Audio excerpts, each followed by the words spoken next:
What's going on, everybody? It is episode 924 of Pop Culture Crisis. My name is Brett, and I am here with my co-host.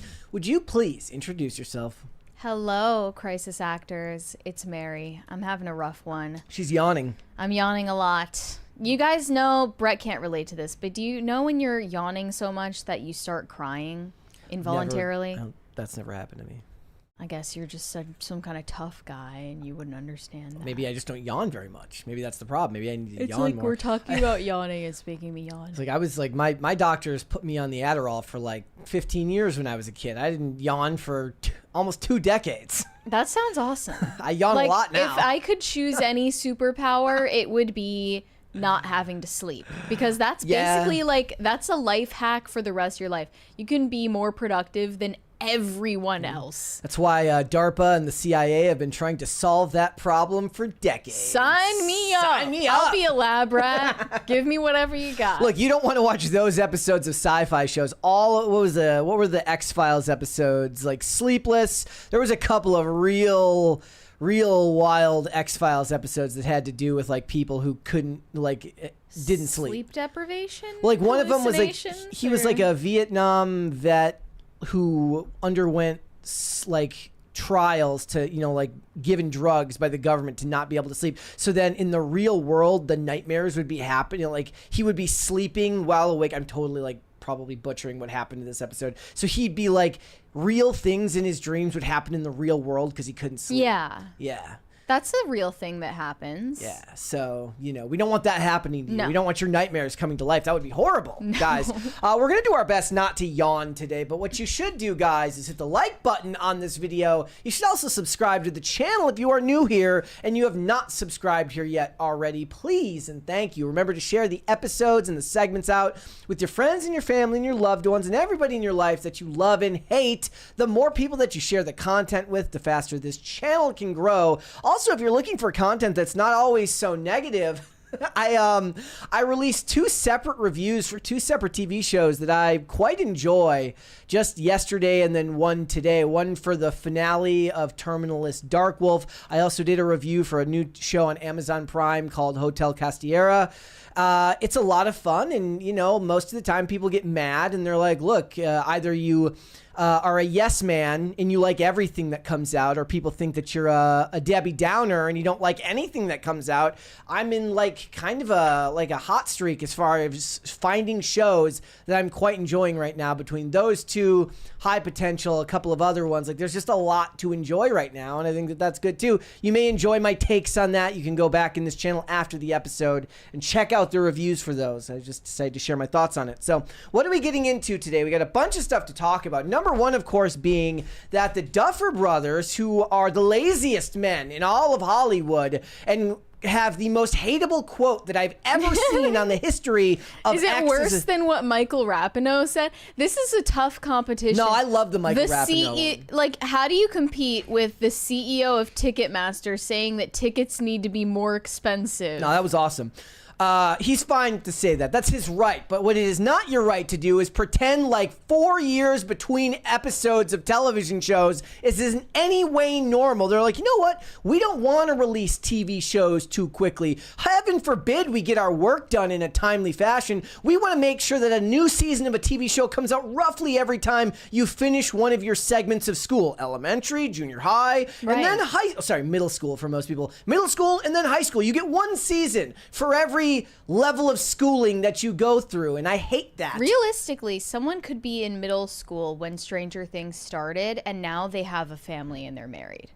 That's the worst thing ever. Like, there's no excuse for that. We have a 20 from Pop Culture Junkie.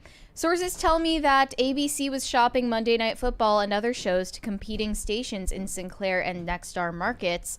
Hardball play. Also, talk of huge ABC media spend promoting station change in large markets. Interesting. I did see just before we went live, it was revealed that Sinclair is bringing Jimmy Kimmel back from what I saw. I mean, it's going to be late, but we'll probably talk about that on Monday. But because not Nexstar? No, I don't know about Nexstar unless I missed something from them, but Sinclair did, and they made a point in their press release to point out that the government was in no way involved in any of this, which is exactly something I'd say if the government was like, yeah, you can go back on air, but you got to tell them that it's not us. No, I don't think the government was involved, and they made a point of pointing that out in the press release. I think we'll get into that on Monday. So we're going to talk about the Duffer Brothers and their layabout nature in the industry. We're also going to talk about Alyssa Milano, who has gotten rid of her breast implants for feminism or something. Yeah, to put her sexualized past identity to rest once and for all. But if you want to have fake tits, that's awesome. There you go. Go that's for what it. She said. Also, Mary has a very penetrating question to ask all of you. Why is it that every single interview of a pop star today is absolute garbage? Well, not just pop stars, but just all celebrities in general. Interviews are not what they used to be. They're not giving Barbara Walters. They're not giving Oprah. They're not giving Diane Sawyer. They're not giving Tucker Carlson even. They're not even giving Chris Hansen. They're not even giving Chris Hansen. And it's because of these parasocial relationships with the audience. And I have some thoughts. Okay. Alex Cooper is probably the worst offender in this regard. All right, we got that. We got a bunch of other stuff. You ready to go? Yeah, let's go. Let's go for it. So needless to say, this week has been a rough one for the Walt Disney Company, PR-wise. And they had to just go and make it even worse, rub salt in the wound by price hikes on Disney Plus getting announced. They're increasing subscription prices for Disney Plus starting October 21st. The standalone plan with ads will increase by $2 to $11.99 per month. And the premium plan will increase by $3 to $18.99 per month. Noah Centineo laughing all the way to the bank with that year subscription, making sure that he doesn't have to deal with the price hike. That is crazy work. Yes. Those aren't just like maybe $1 every 6 months or something like that. The fifth increase since the launch of Disney Plus, more than double what it cost That is just crazy. 6 years ago. And people ask, why does Disney do this? How do they keep getting away with this? It's because we let them get away with it. Because we continue slaving away to donate, huge portions of our hard-earned money to spend on their products. And that includes the theme parks. Mm-hmm. We've pointed it out to no end. The Disney theme parks kind of fund the rest of the company in a huge way. Because, they're certainly not reliably making their money back at the box office. Disney Plus is also not profitable. Even if they were, say a movie makes $1 billion and it profits $600 million, that funds Disney for like 2 seconds. So they need the parks, and they need especially the merch that they sell at the parks to keep this company up and running. And I think you could say from the 1950s when Disney World opened up until the 90s, or in a more pronounced way up until very recent years, like post-pandemic years, this was accessible to the average American middle-class family.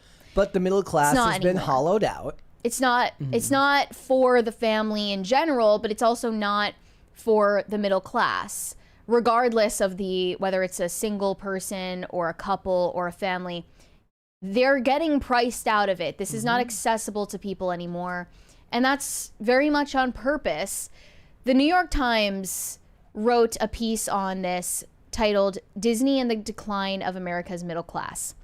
And I read through the whole thing. If you have the displeasure of being subscribed to the New York Times, then you should go pursue the full piece. It is very sad, I'll warn you, because what they do here is juxtapose two different Disney theme park customers. One is a 60-year-old, morbidly obese bus driver and grandmother who has saved for years and months and years alongside her daughter to go on this one vacation. And they are spending, I think, like it said 15% of their household income on this. Yeah. For an annual household income, just for this trip, where they're not staying on the property, they're staying at a different hotel, so they don't get the perks. and they're there in the squelching heat because that's when the crowds are less stacked than the rest of the year. Yeah. And they have to make all of these personal sacrifices just to go to Disney.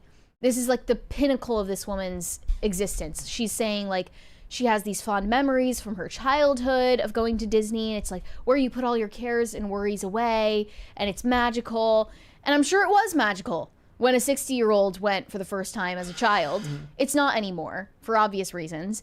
But here they juxtapose her with a dad who is the top spender. That's the person they're catering to. He's a tech executive, bringing his daughter to Disney. He's going all out, spending probably around $10,000 overall on a trip for his daughter.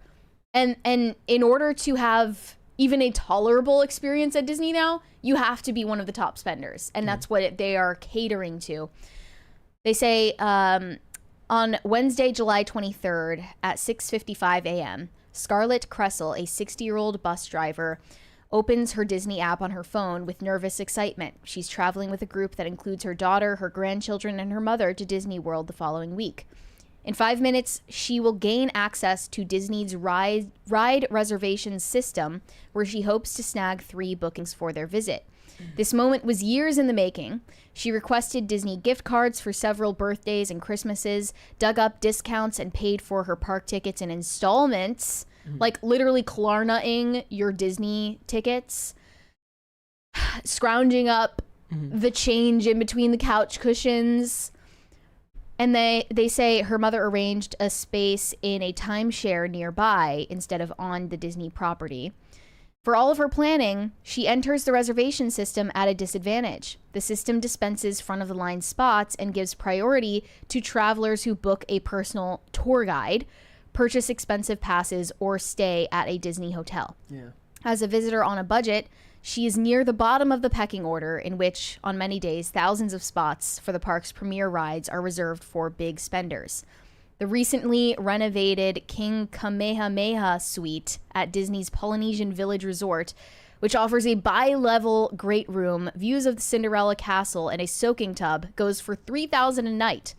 The GEO 82 Bar and Lounge at Epcot offers a package that includes a tower of small bites, champagne or cocktails, and a table with views of the park's fireworks for $179 per person. A wine-paired meal at Michelin star Victoria and Albert's at Disney's Grand Floridian Hotel starts at over $1,200 for 2, and so on. And it used to be when Walt Disney ran the company, there was this egalitarian ethos where he wanted to appeal to as many people as possible. Not just because that was a value that was important to the company at the time, but also because it made them more money at the time. There was a larger middle class, and that middle class has been steadily dwindling over time. Yeah. For most of the park's history, Disney was priced to welcome people across the income spectrum, embracing the motto, "Everyone is a VIP." In doing so, it created a shared American culture by providing the same experience to every guest. The family that pulled up in a new Cadillac stood in the same lines, ate the same food, and rode the same rides as the family that arrived in a used Chevy. Back then, America's large and thriving middle class was the focus of the company's efforts and firmly in the driver's seat. That middle class has eroded in size and in purchasing power, and the wealth of our top earners has exploded, such that America's most important market today is the affluent. As more companies tailor their offerings to the top, the experiences we once shared are increasingly differentiated by how much we have. Disney's ethos began to change in the 1990s as it increased its luxury offerings. I believe this was under CEO Michael Eisner. But only after the economic shock of the pandemic did the company seem to more fully abandon any pretense of being a middle-class institution. A Disney vacation today is, according to this guy has a sort of side hustle as a Disney tour advisor. He says this is for the top 20% of American households. And he says, if I'm honest, maybe the top 10 or 5% at this point. Probably 10 or 5. Like, I don't even think 20. Disney positions itself as the all-American vacation. The irony is that most Americans can't afford it. Yeah. Disney said its goal is to make its experience, they gave a statement to the New York Times, They want to make it available to as many families as possible. No two experiences are the same, which is why we provide a wide variety of ticket, dining, and hotel options enhanced throughout the year with promotional offers. That's a lie, though. Yeah. That's a lie, and they know it. Yeah. They're not catering to families regardless of income level at this point. They are unabashedly catering the experience of Disney World and Disneyland to dinks. Yep. If you don't know what that is, guys, that's dual income, no kids. We have a 20 where here. the kids are just nostalgia instead. Their children are the nostalgia they hold for their own childhoods rather than kids themselves. Jose Quintana said, was fortunate in 6th grade to go to Disney school trip. The main treat was knowing we would ride Space Mountain. Otherwise, meh. Brett starting new viewing with Doc and the Lazarus Project. We'll miss you, Empress. They're saying they'll miss Mary because she will be out of town next week. She is going to be traveling. So next week, looks like Phil is gonna some stuff is going on behind the scenes here. So it looks like Phil's gonna be sitting in all next week, and then Wednesday Phil will not be available. And it looks like I'm going to be doing like a Q&A episode. So I'm going to be putting out a request for questions for you guys. No, I will not be answering questions about Mary. And there's another 20 from Pop Culture Junkie. Oh, sorry, I missed that one. Some friends who work at Disney World tell me park is in trouble. Attendance is down, offering discount tickets to locals. They've lowered hotel prices. Epic Universe is kicking their ass. Glad I sold Disney stock at 123. Yeah, I mean that's a lot of people. A lot of people in this space, like the guys over at like WDW Pro, the guys over at That Park Place, they cover more heavily everything going on at the parks. Like it does feel like from the outside looking in, as somebody who doesn't follow it, it's like World War II over there between Disney and Epic Universe and Universal Studios.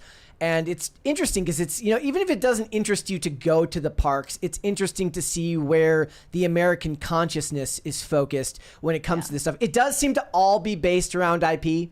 Like nobody's excited to do any type of vacation unless they're going to go see something that has been mass marketed to them. Right. Right? And I think it's because their emotions have been hijacked. Like obviously the nostalgia bait is tugging at people's heartstrings. Since we mentioned the dinks, I would like to show a couple of videos that kind of encapsulate the customer Disney is now catering to. Here we Firstly, go. this one. $500 for a fast pass. You have to find all the hidden Mickeys. That's what Walt would have wanted. Sometimes waiting in line is more fun than the actual ride. If you go to a worker and tell them your favorite subject in school, they give you free health care. If you go up to Goofy and say that's a good boy, he gives you a turkey leg. At 2:35 p.m., you can hear Taylor Swift playing in Magic Kingdom. At 8 o'clock, everyone meets up for the parade. Instead of water, they call it magic juice. If you blink 3 times, they know you're scared on the ride. All the chili's made with rabbit. And then If you tell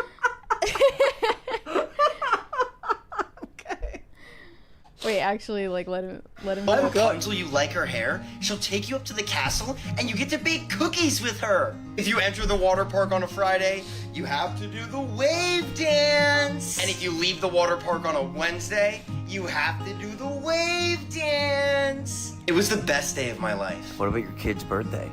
Better than that. All the birds in the park are fake. They're actually government psyop robots.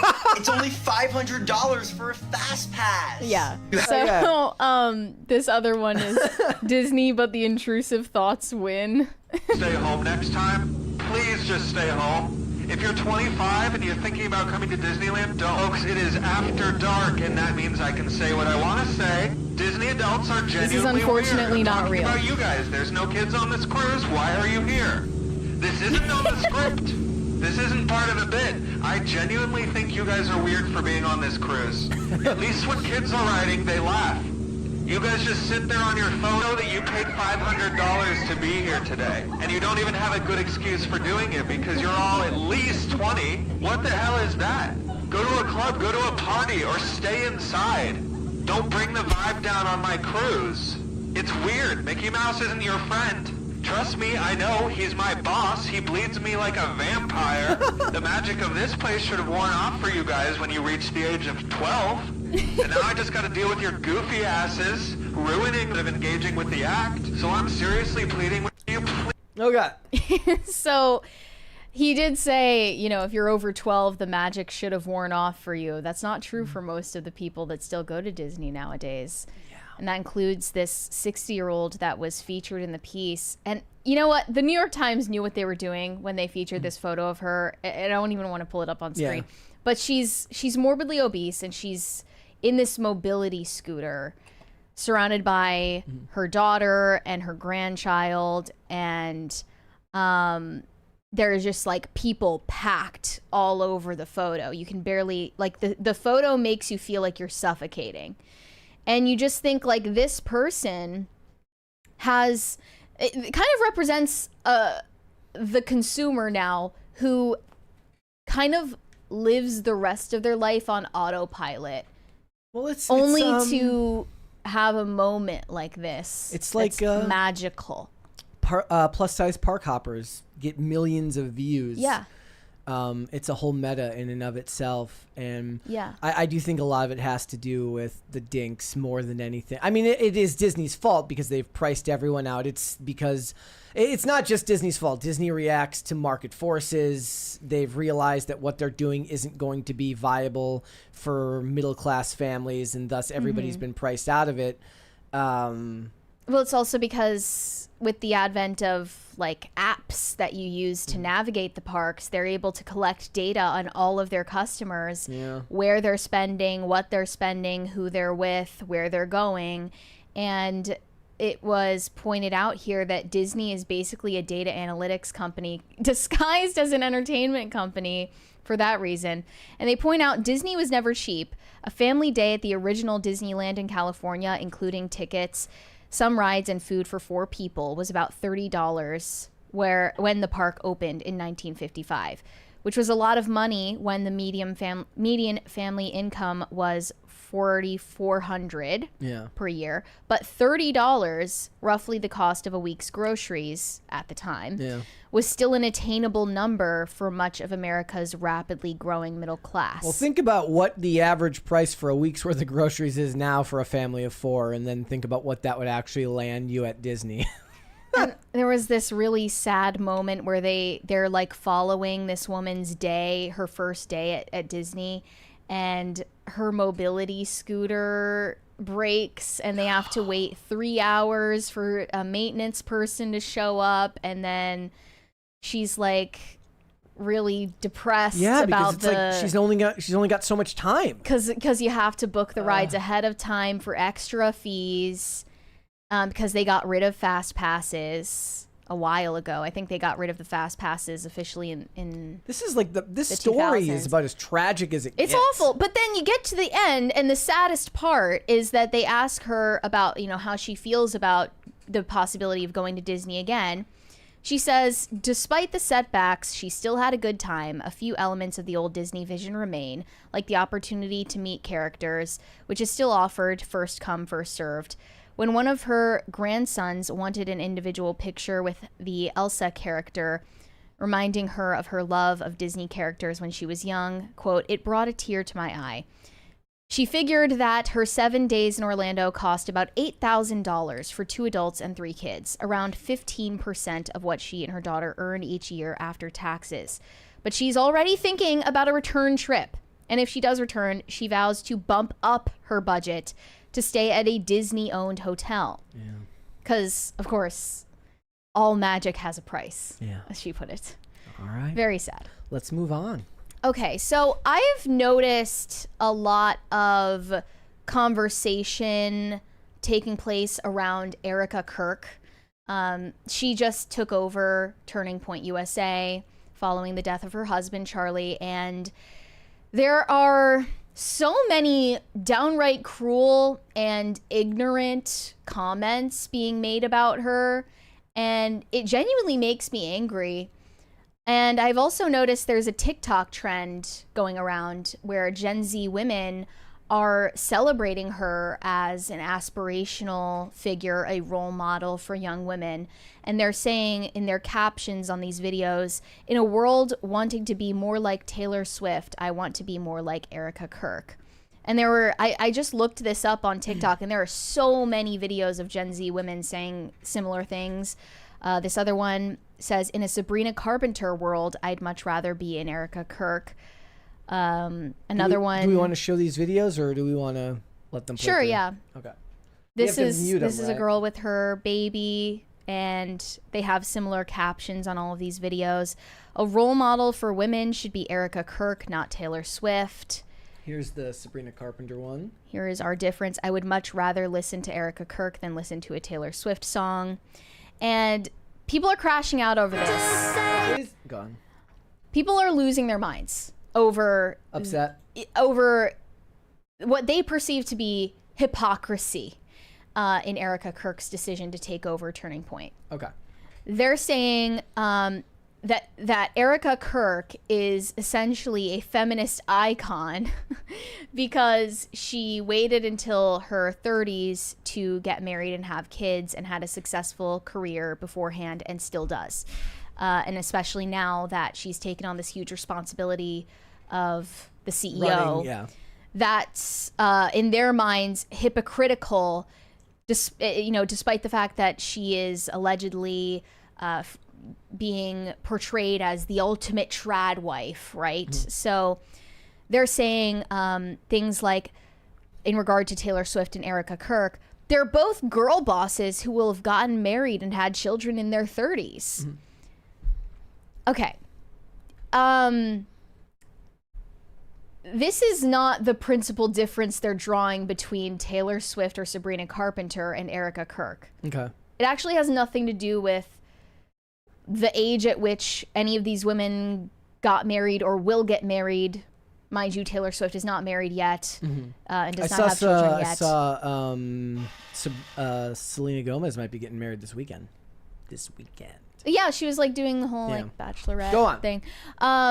But it's really frustrating to see that feminists and anti-feminists alike have basically meme-ified women, where women can only be girl boss or trad wife, and there's no in between. and you have to pick a character. Okay, so I've seen you have these discussions with people on X, right? About you were talking about whether there was hypocrisy with her message kind of running contrary to what her actual path in life was. Thank you guys. Thank you guys. Right? Yeah. That was a very big discussion. Right. Hold, please. And it's still going. Yeah. They're like saying, Erika Kirk's entire life is made possible by feminism because they have a totally ahistorical view of society. Okay. If you think that prior to the 1960s, women didn't work or contribute to their communities or weren't industrious and creative in a variety of ways, you just have no knowledge of history. That's not true. I don't think there's anything, like, maybe you could say a small subset of anonymous trolls on X would say the opposite, but for the most part, by and large, conservatives have nothing against women being well-read, cultured, educated, being creative, having made contributions to their larger community outside of just the domestic space. Mm-hmm. They have nothing against. Well, they're the people who are criticizing it are looking at one aspect of it, which is like, it makes me think of when the Chiefs kicker was talking about, motherhood in his, what was like a commencement speech or a graduation speech. Harrison Butker giving that speech about that, which is showing you one aspect of life for women that conservatives seem to value, which is motherhood, raising children. And kind of ignoring all the rest of it because those are the ones that get amplified. Those discussions get amplified. You'll find those speeches from most of the people in the conservative space, both men and women, which is, putting value on motherhood. And I think a large part of that is because very little of that is done elsewhere in not just the entertainment space, but in the political space. Mm-hmm. So I get where the criticism comes from, because if you only have like a small, okay, if you're somebody who isn't in the space, you don't live in conservative circles, you don't follow a lot of these accounts, like you only see them on your For You page, right? As opposed to your main timeline. You're only going to see the ones that go super viral, and those are the clips that you're going to end up seeing. It's like if you have to look at it from the perspective of like, what does Harry Sisson's For You page look like? You know, where he gets the sporadic involvement from people on the opposite side of the aisle. He'll see the ones with the clips that go viral talking about how, you know, motherhood is more important than being than going into business, or Ben Shapiro talking about women giving up motherhood for the opportunity to make $60,000 a year making PowerPoint presentations. Those are the base level argument of a much deeper conversation. And the women that are criticizing this are the ones that have only ever seen those surface level takes from people on this side of the aisle. Right. Well, I just think people are being too reductive. Yes. This is a take that I saw from friend of the show, Colonel Kurtz, as well. She was talking about Erika Kirk because this was like trending earlier in the week. But she said, let me find her original take so I don't misquote her, actually. Okay. Let me see. Got it. And we love Colonel Kurtz here. But yeah, I mean, I think she's a perfectly pleasant and intellectually honest person. I can't find her original take now. No. Maybe she took it down. I don't know. But I know what you're talking about. Okay, she said, despite the propaganda Charlie Kirk and his wife put out there, they, like many conservatives, didn't actually follow their own advice for women, and that's good. Erika didn't marry or have kids till her 30s. She's several years older than Charlie, despite Charlie saying that women in their 30s aren't generally as attractive to men and that women should marry young. I have no idea when Charlie ever said that women in their 30s aren't attractive to men. Like, there was no source provided on that. My guess is that the quote was something about like, you know, generally men tend to grow into their appeal and women, you know, are on a clock, which is very much a talking point. That Who knows use. exactly what he said. Erika focused on her education and career before kids. She has a master's in law and a PhD and spent over a decade in entrepreneurial work. And now, despite having complete financial security from donations and pledges, she is choosing not to focus solely on raising her children, but will now be the CEO and spokesperson for a political activist group. So yes, ladies and gentlemen, follow the Kirk's example, not the trad propaganda the right puts out there. And I pointed out, like, this is not the gotcha that Colonel Kurtz or anyone thinks it is. Because Charlie Kirk and his wife and many others are being approached for advice by the average young person today. You always their list advice Megyn, is being solicited. You always list Megyn Kelly as an example for this discussion. Even saying that they're pushing propaganda isn't exactly the truth, because they're being solicited actively for advice by young people on a daily basis. And they have no context for who these people are asking for life advice. They're just going to assume that they fit the profile of the average person. And what we can say definitively is that Erika Kirk and Charlie Kirk and Megyn Kelly, and you could go down the list of examples, these are not average people. They're exceptional people. And I don't mean that that is an exception that disproves a rule. They're just going to dispense advice for the average person, and they're going to go on living their lives in an exceptional way because they're exceptional people. Okay, so Megyn Kelly, being one example, has gotten so much backlash for telling women that, you know, they can have it all. They can have the booming career, and they can live in the swanky apartment, and they can dedicate their 20s to these pursuits outside of marriage and family, and they can still find a man who wants to commit to them and settle down with them and start a family with them. And my main response to that from Megyn Kelly is just, in Megyn Kelly's world, she's Megyn Kelly. So she just thinks that all women are Megyn Kelly, which is a misapprehension that she is under. She should probably take into consideration that she's exceptional I think in those are almost every way, in looks, in intelligence, in talent, and even sometimes happenstance, opportunities, luck, work ethic, etc.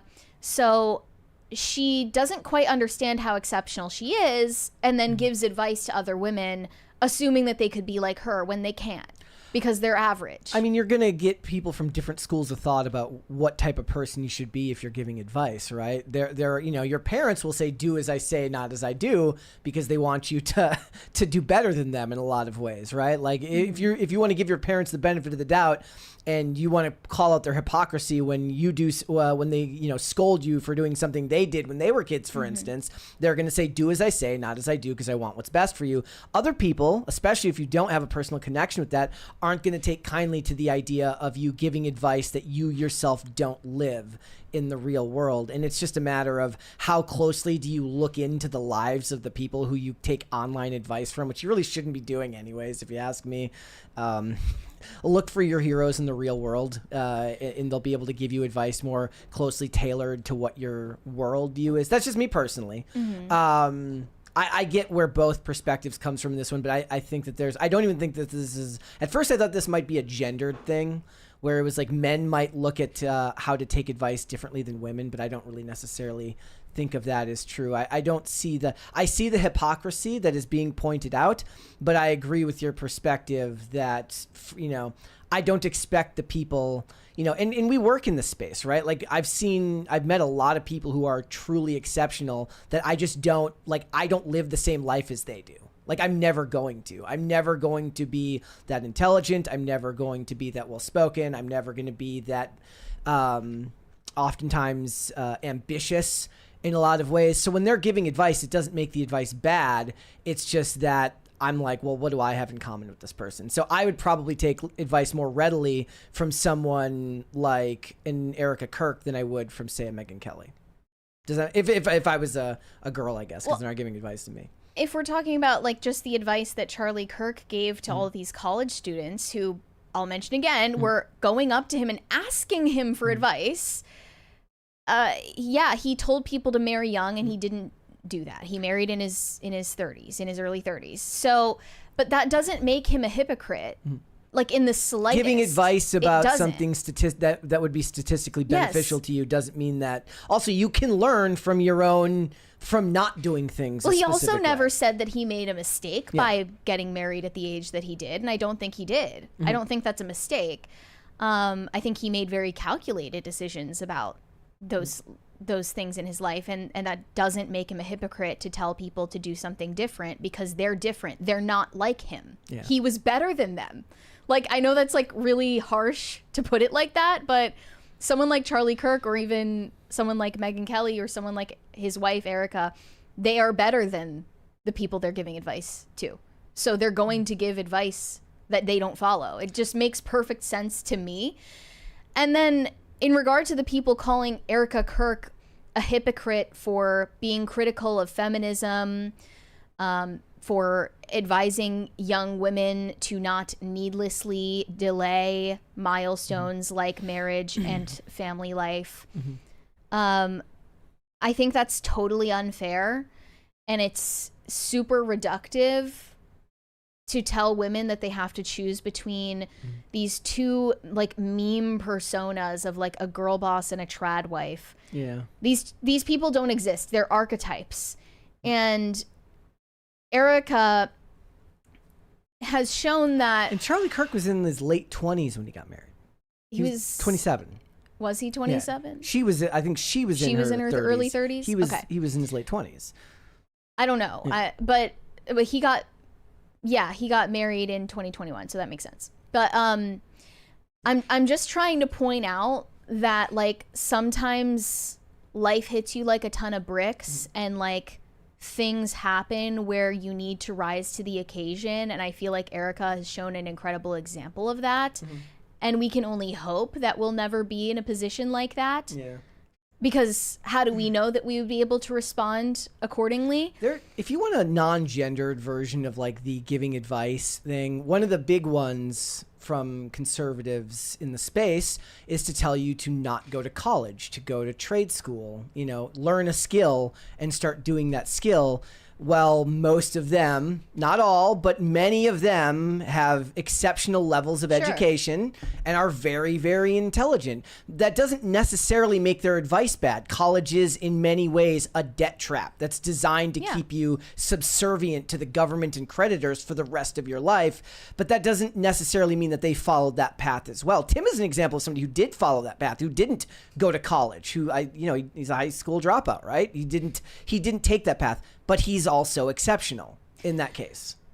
The feminists are making an incorrect assumption, to put it simply, that Erika Kirk is getting praised for being a trad wife that bakes pies and, you know, does laundry all day. Yeah. That's obviously not her life. And her supporters, these Gen Z women who are praising her, they know that.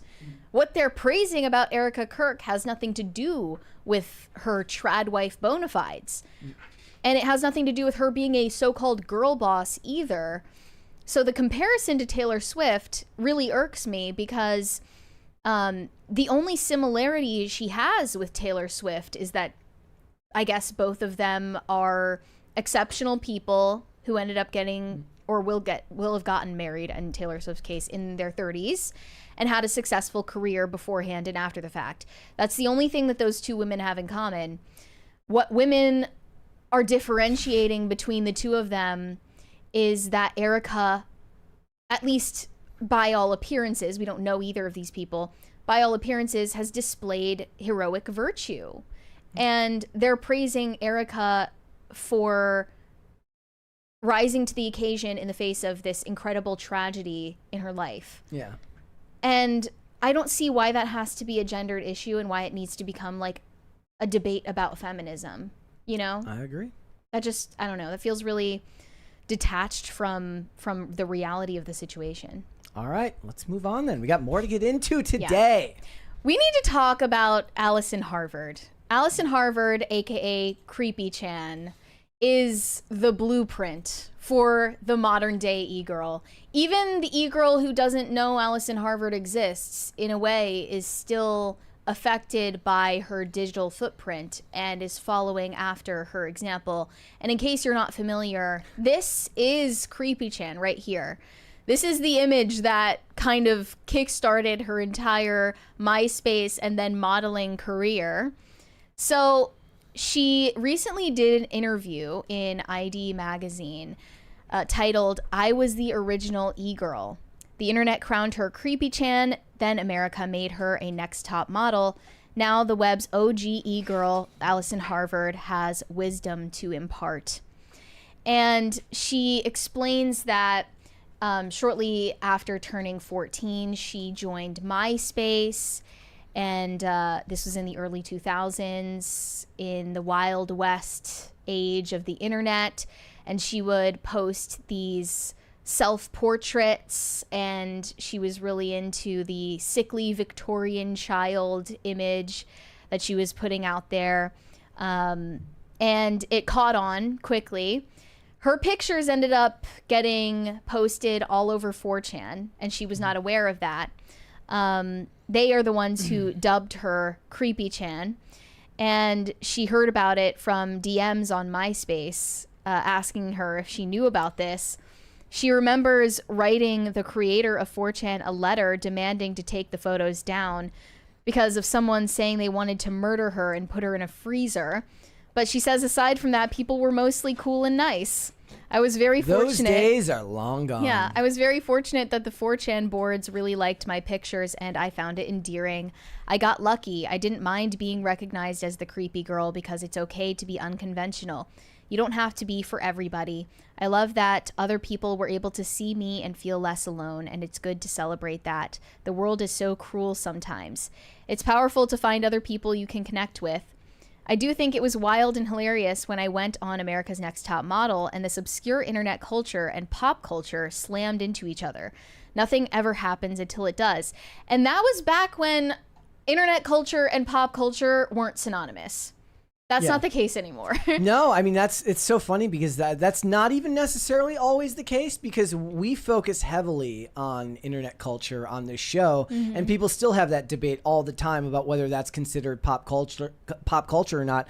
I would argue that if you're to look at what Gen Z is doing or what Gen Alpha is doing, you know, they don't have that same attachment to the same franchises that millennials do. Not in the same way, right? Like, sure, they've got their I guess Minecraft isn't necessarily Gen Z specific because millennials love Minecraft as well. But the point is that what it is different now than it was 20 years ago. So depending on who's talking about it, they're going to have a different idea of what that term even means. Well, she's also talking about a more relatively innocent time on the internet when you kind of just had to trust that people were who they said they were.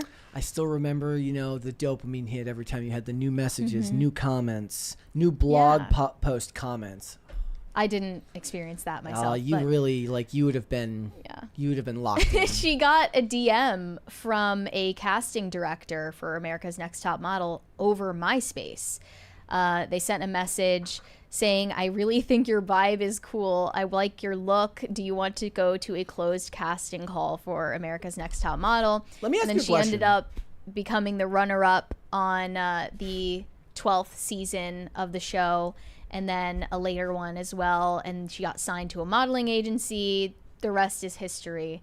Let me ask you a question. So would that message seem more sus today, or Yes. like now? No, I don't. I think like a lot of people contact each other through DMs these days, but like back in the early 2000s, you get a DM from somebody purporting to be from some big ABC Productions. You better do your research into whoever the hell that is to make sure that isn't a serial killer. No, I feel like these days you get way more like sketchy spam messages. No, spam, yeah, but like you can, like, their digital footprint will like out them right away most of the time. But like a lot of people get contacted through DMs these days. But back in the day, I would have imagined you would have been more weary of it than you are today. She said, "It was such a wild opportunity. I had to do it. When the promos finally came out, it was crazy because I had been this mysterious entity online, and those two things came together in a mainstream way.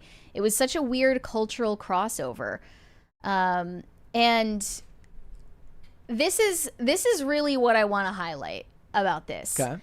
When Allison Harvard was an e-girl on MySpace all these years ago, there was an air of mystery about her. And that's what's wrong with e-girls these days, No is mystery. that it's everything is put out there. Yeah.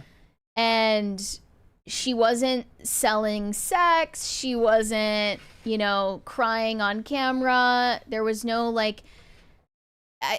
draw to confess your darkest secrets online the way that TikTok trends circulate these days. She could just be whoever you wanted her to be. You could project anything onto her because all she posted were photos. And that's sadly, I think, something that has been lost on e-girls of the present day.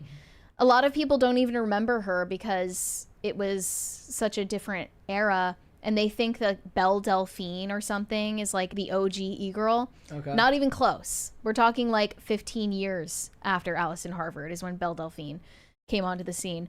And nowadays she's 37 and she's a mom, and she talked about, how she plans to introduce her child to the internet. She said, "I want my child to be exposed to amazing information, people, and art and music online, but I also want to do it in a safe way. Who knows what the internet is going to look like even in 5 years? Now there are so many different social platforms. You can monetize everything. I know people want to get a lot of engagement and traction on posts. That's the goal for a lot of people, to get noticed because everything is so saturated, getting your work or your face out there. But I would encourage people to try to post authentic things they're proud of. It might not resonate with everyone, but it resonates with the people that matter. I think that's important, not to lose sight of why you're doing something. You have everything at your fingertips. As for me, I post on Instagram still here and there, and Twitter. I'm always doom scrolling. I'm definitely lurking, always lurking." I mean, The thing is, though, is like people don't start from a place of authenticity now necessarily. They start with the desire to be well known. Yeah. And then sometimes they get lucky and find something that resonates. Whereas back in the day, the people that got known was because they were doing something that already mattered to them, and their passion for whatever that was resonated with an audience. Like that's why like YouTube channels that were specific to genres of movies or types of shows or specific types of content did better than, say, a variety channel, because the variety channel would have to be all about the hosts themselves. Whereas if you have content that's specific, like I follow channels that just talk about James Bond. That literally the guy just makes videos about different eras of James Bond. Like I think the most recent video was like all the levels of GoldenEye ranked. So like the people that are watching it are already passionate about James Bond as a character, and they recognize that this dude knows as much as he does and loves it, so they subscribe and watch.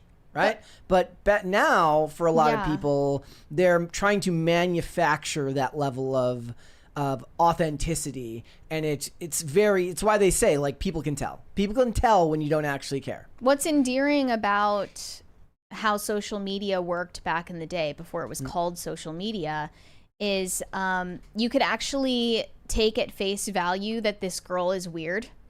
Like nowadays everyone is just putting on a persona. It's the girl with the dreadlocks that everybody always asks about every 3 or 4 months. Like, the blonde girl. It says during her audition for America's Next Top Model, Allison Harvard stated that she thought nosebleeds were pretty and that she was fascinated by blood. Back then, people were like, oh, interesting. She's weird. And nowadays, they're just like eye roll. Like this is every other dime a dozen e-girl who is just copying a format. And it's lame. And no one has any originality. And primarily what I want to point out is that even to this day, people know very little about Allison Harvard, and she is chosen for it to stay that way. Smart.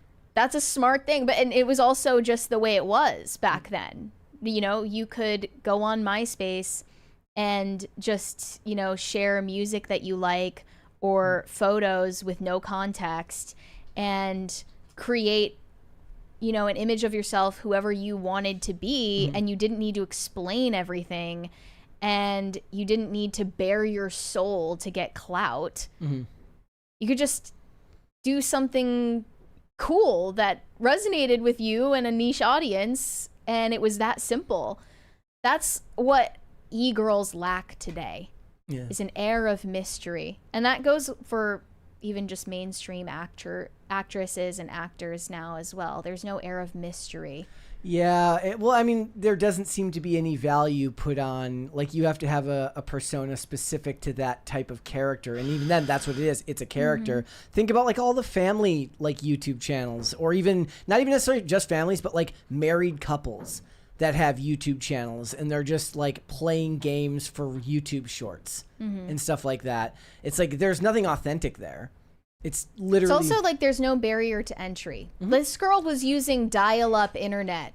This girl had a house like where there was a room called the computer room. Yeah, I mean that's been my criticism for most. I mean that's what a lot of people's criticism has been for most fandoms, which is like back in the day.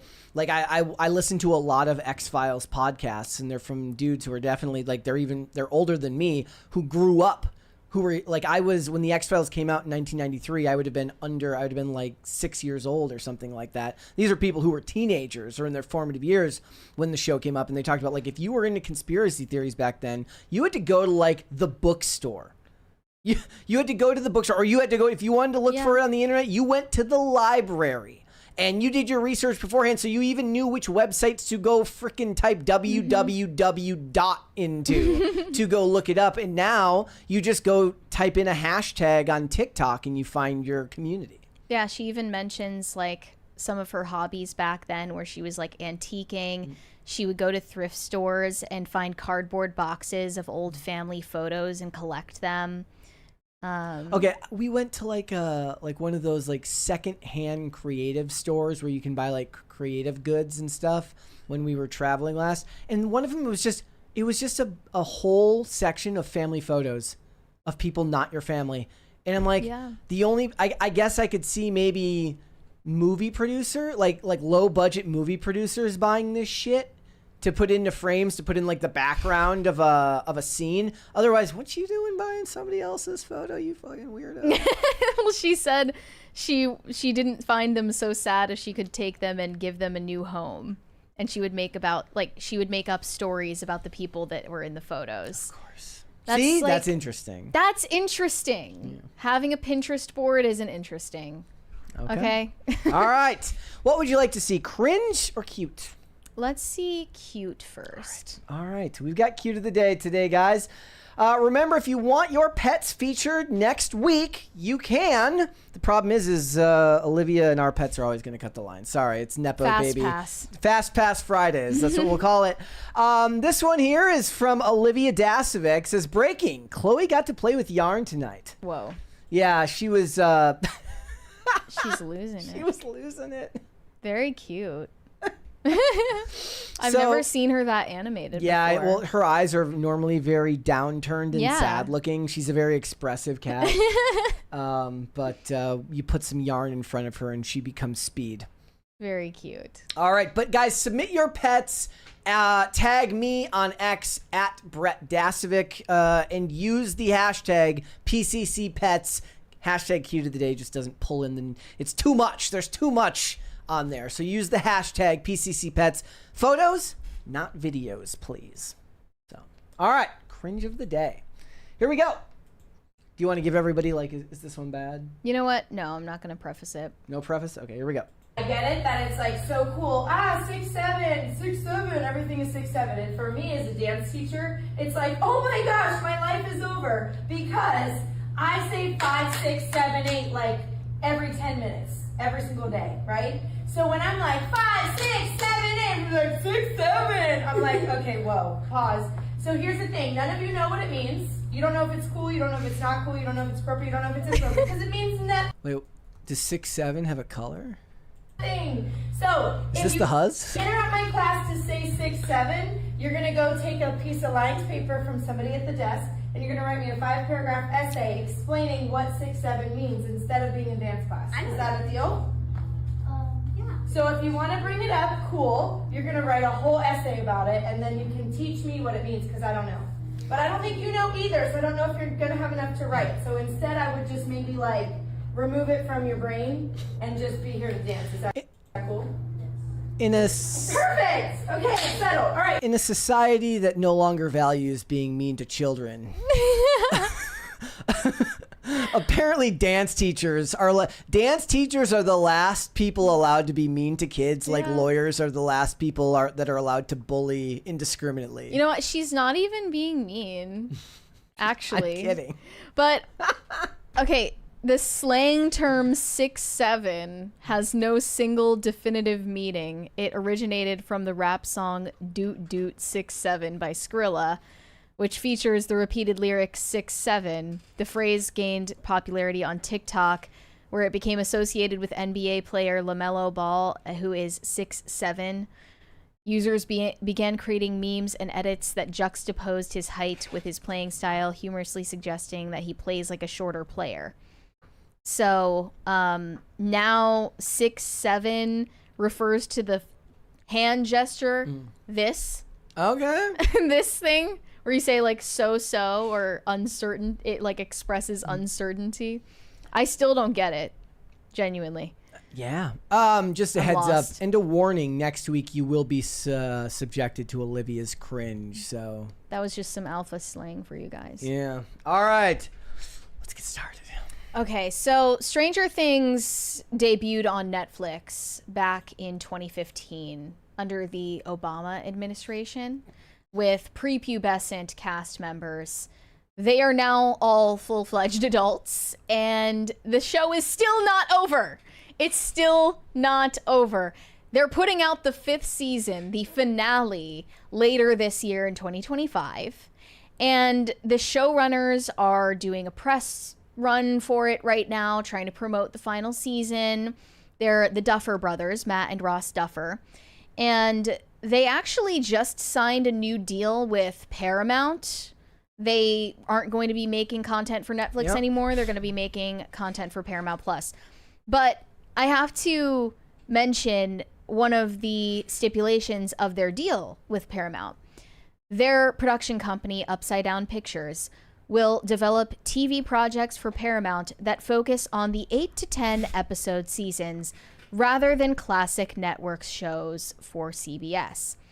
Matt Duffer says, I get fatigued watching 20 episode seasons. We didn't grow up interested in any of that. We only watched movies. That's the weird thing about ending up in TV, because we had almost zero interest in television. Okay, I will say, just to give some insight there, I never expected these dudes who have been putting out one season of television every presidential administration to be doing network television. That is a whole nother ball game. I would never have assumed that Paramount would have been like, it's like getting hired for a job you're not qualified for. You're qualified to do the Stranger Things model. I'd argue they shouldn't even be, because Paramount already has Taylor Sheridan, who is absolutely killing it. He's like, here's the season, here's the season, here's the season, just constantly. I get the point. They're not going to make the same type of content that Taylor Sheridan is making. They're going to be for vastly different audiences. Fine. But they were never going to be making network television shows, which, of course, as you know, I will argue till the day I die is the far superior model. When you got 22 to 24 episodes a year and they worked 9 months out of the year, they got their vacation. And then they went right back to work producing more episodic slop for your parents, which they're still watching to this day. There's a reason why every streaming service tries to get the likes of the NCISs or the Law and Order SVUs or the Chicago series from Dick Wolf and the Law and Orders. They make tons of it, and the boomers just sit down and they eat it up. Now, my complaint is usually more the fact that the big budget shows that are 8 to 10 episodes these days, they have no chance for character growth or extension because they do it all at once, and the creatives don't get a chance to see how each character resonates with the audience and then make changes at the midway point of the season and move stories in other directions. But also, they are lit and look like ass almost all of the time.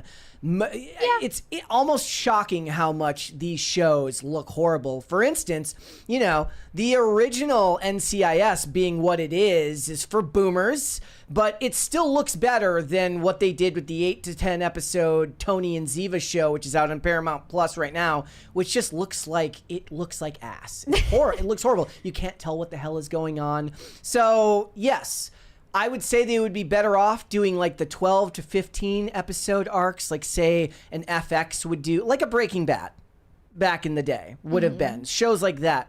Hell on Wheels, things like that. But they're going to do 8 to 10 episodes, and you're going to get one after J.D. Vance is in office, and then you're going to get another one after, I guess, AOC wins the election after that. No, the Antichrist after that. And then, yeah. Yeah, I will say, however, they could win some goodwill back if you could you like not do, I know they didn't do Wednesday, but like, I get Game of Thrones. I get House of the Dragon. I even, after a fashion, get The Last of Us having a gap between seasons. Excuse me. Why would it take 2.5 to 3 years to make a Wednesday season 2? Makes no sense. It makes no sense. No, but it's. I mean, they prefer that. They're wrong. I know, and they're bad people. I agree. This is their statement officially that they want to continue making more TV shows with long release gaps, the same way Stranger Things did. This is the most imminently hateable thing I've ever read on the internet. If TV shows come out every year, it's a diminishing return. I like the build-up, says Matt Duffer. Here's the thing. I'm trying not to swear right now. No one asked you what you like. Like, that's not the point. It's not your job to like it. It's your job to make the content that other people like. No one asked you what you like. We don't like it. That's the point. You're supposed to appeal to the audience. We don't like it. This is almost the universal sentiment across the board. People are sick of waiting 3 years minimum for a new season of the TV show that they started on streaming services. The crazy thing is, it turns it into freaking homework, okay? When I was watching Terminal List Dark Wolf, which, by the way, I loved. I think it's superior to the original, don't at me. There's a character that shows up at the end, played by Pablo Schreiber. I'm like, was he in the original? Like, it came out in 2022. Like the original series came out in 2020 and he wasn't. I had to go back and look at it, so it must have been a book callback rather than a series callback. Because I'm like, they play it up when this character shows up, unless his IMDb is wrong and I missed something. But that's the whole point here, right? I'm like, was he in it? I don't fucking remember. Like, I don't remember. And you have to, if you want to watch the 5th season of Stranger Things, you're going to have to go back and watch the entire series to remember what happened. You know who the biggest winner of all this is? You know how every episode does like the episode recap from the one before that? Episodic TV never needs to do that because theoretically each episode stands on its own. But when you're watching like a Breaking Bad, it's like previously on Breaking Bad. And it gives you like the rundown. That, whoever edits that is the most important person in Hollywood right now. If you have to wait 3 years for a series, hell, a week goes by because I'm watching shows that come out weekly and like I'm about to hit skip on the previously on. I'm like, no, I have to watch this because I don't fucking remember what they said last week. Also, him saying, I get fatigued watching 20 episode seasons.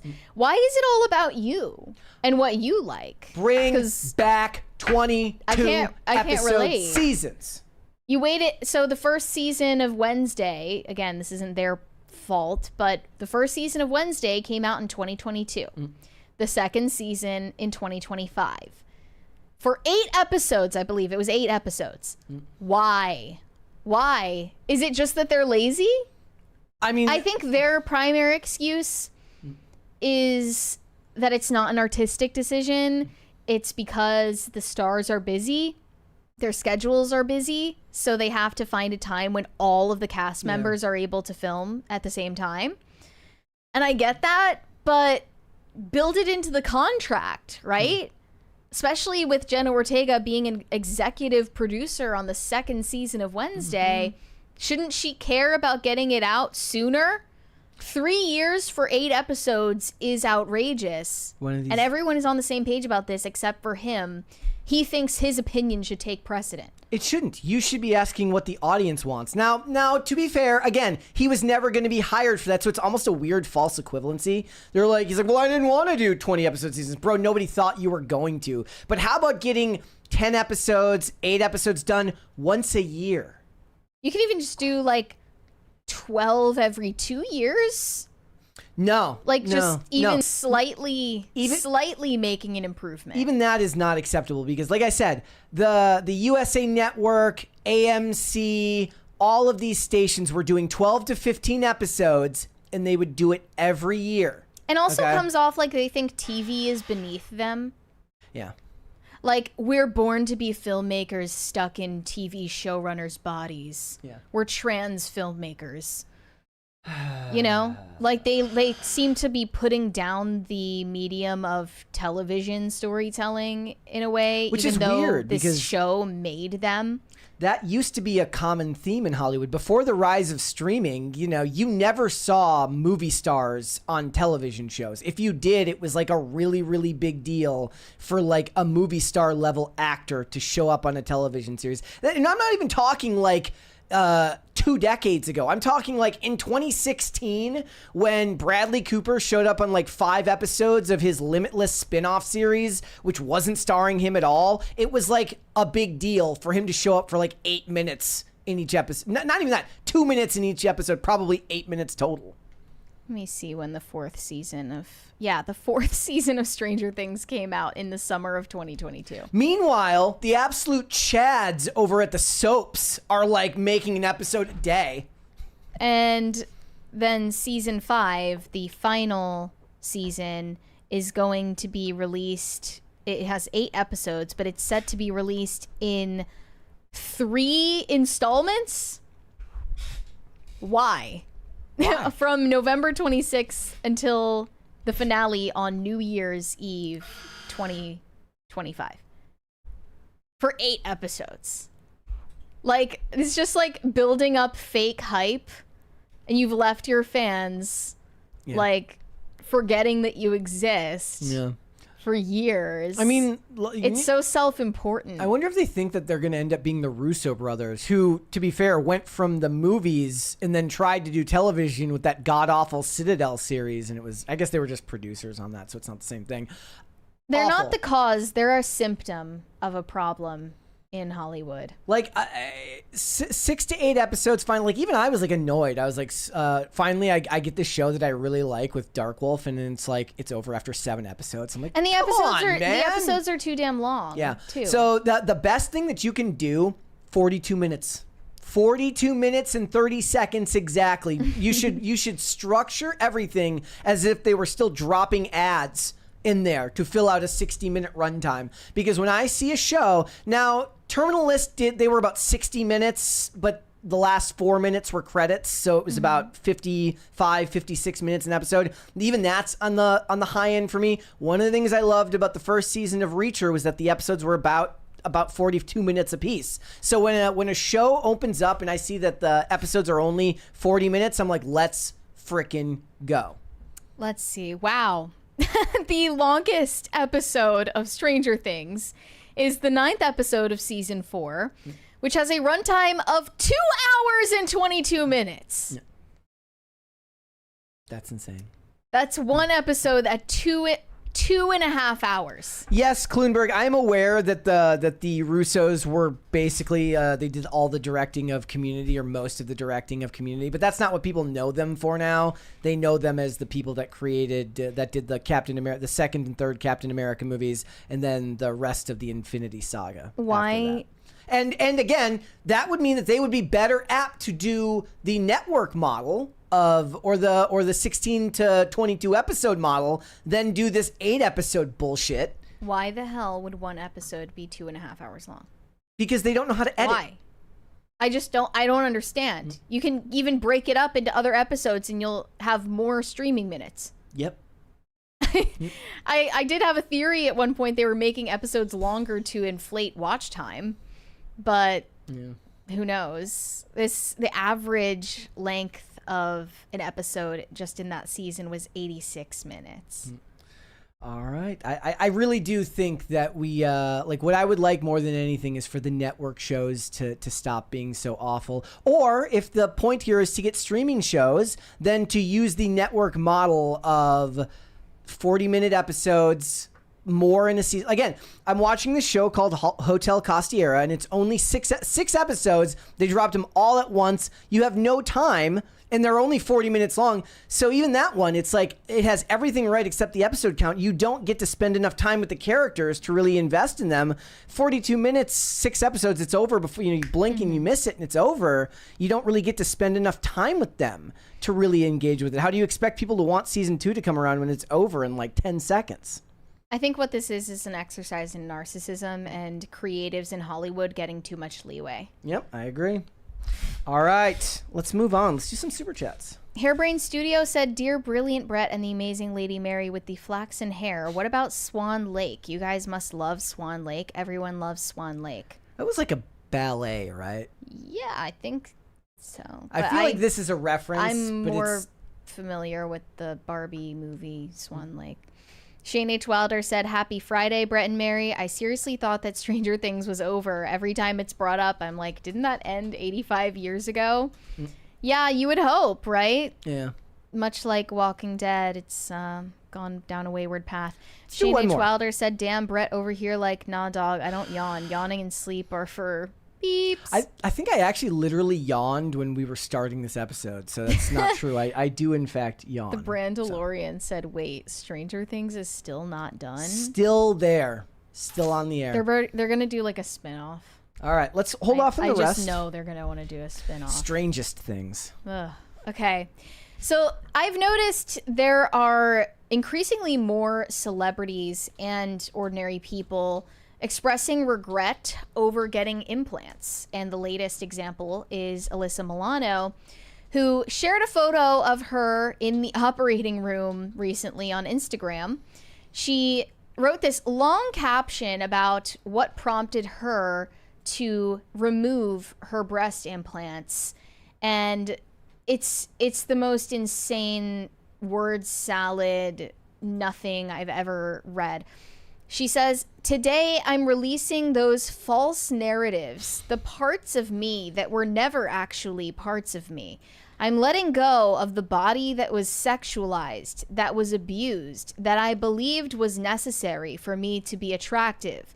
to be loved, to be successful, to be happy. And in doing so, I hope I am releasing my daughter from ever feeling those same unhealthy demands. Now, I want to be clear, this is where she loses me, that many women will find freedom and beauty in choosing their implants. What is a false narrative for me may be the exact right thing for them, and I'm so happy we can all find our femininity and peace on our own terms. I'm also tremendously inspired by women like Michelle Visage, who have been open and public about their relationships with their breast implants, making it easier for me and countless others to find our own way. Today I am loved, I am feminine, I am attractive, I am successful. None of that is because of my implants. I will still be all of those things when I wake up and they are gone. There is so much joy in that knowledge and freedom in letting go of what was never me in the first place. Today I am my authentic self. Today I am free. She mentioned Michelle Visage because she made a movie about her breast implant removal journey. Wow. Called Explant. And I have seen that word going around. There's a growing community online of women who have gotten their breast implants removed or who want to get them removed, and they're called the Explant community. Okay. And there are a lot of reasons for this. There are plenty of celebrities who've done the same.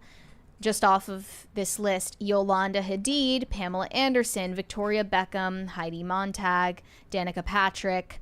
Many celebrities have gotten their breast implants removed, and it's because of, in part, a lot of horror stories about what it does to your health.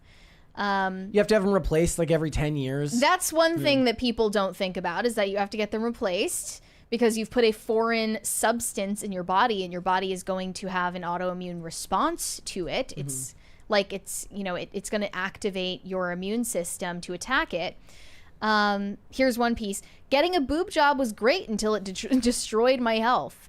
I wanted perfect breasts, so I got them, but if I could do it all over again, I would choose differently. And then from paraffin to glass balls to silicone, the disturbing history of breast implants. Breast augmentation has taken many strange forms over the years, to materials like carved ivory and glass balls. But just when medical professionals thought they perfected the procedure, it turns out even the most novel, innovative practices can cause serious and sometimes fatal harm. One example of that I would like to show is from this influencer on Instagram. She got her implants removed, and I have no idea why, but they let her keep them. And she showed to her followers, I mean, this is kind of a gross out warning if you're easily like squeamish.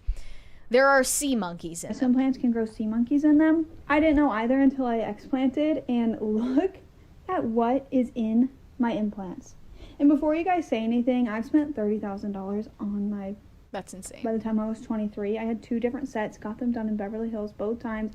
Very, very reputable surgeon. It's not the surgeon. It's the fact that implants can still grow bacteria even inside of you.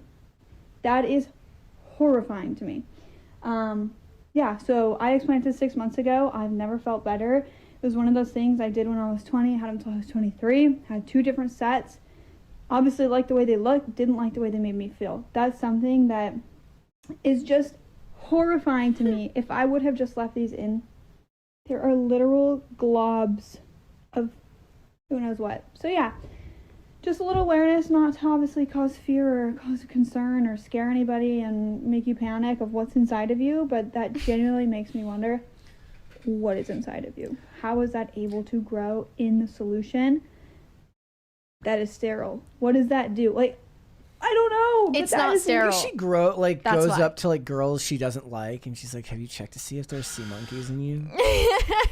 And she's saying, "I don't want this to scare anyone." It should scare you. It should scare you. Top comment says, "Poverty saved my life again." Well, yeah, and then another person said, people don't realize any liquid that's contained and then placed in a hot environment, like the temperature of our body internally, wouldn't grow mold. Obviously that's going to happen. So yeah, there are sea monkeys and, as you put, barnacles growing inside of you so that you can be hot. Yeah. And like look good in photos. It's just not worth it. And as for what Alyssa Milano said in her rambling Instagram post, she's wrong to say, you know, and I hate when people do this. I really do. When they say like, oh wait, I would never get breast implants. Like, I'm disgusted by that. I'm terrified. Like, it's so gross. Or like, I hate my breast implants. I'm getting them removed because it's a nightmare for my life. But if you want to get them and that's right for you, like, go for it, queen. I'm supporting women. And that's so lame, because you should actually just, you know, if you're against it, just say that.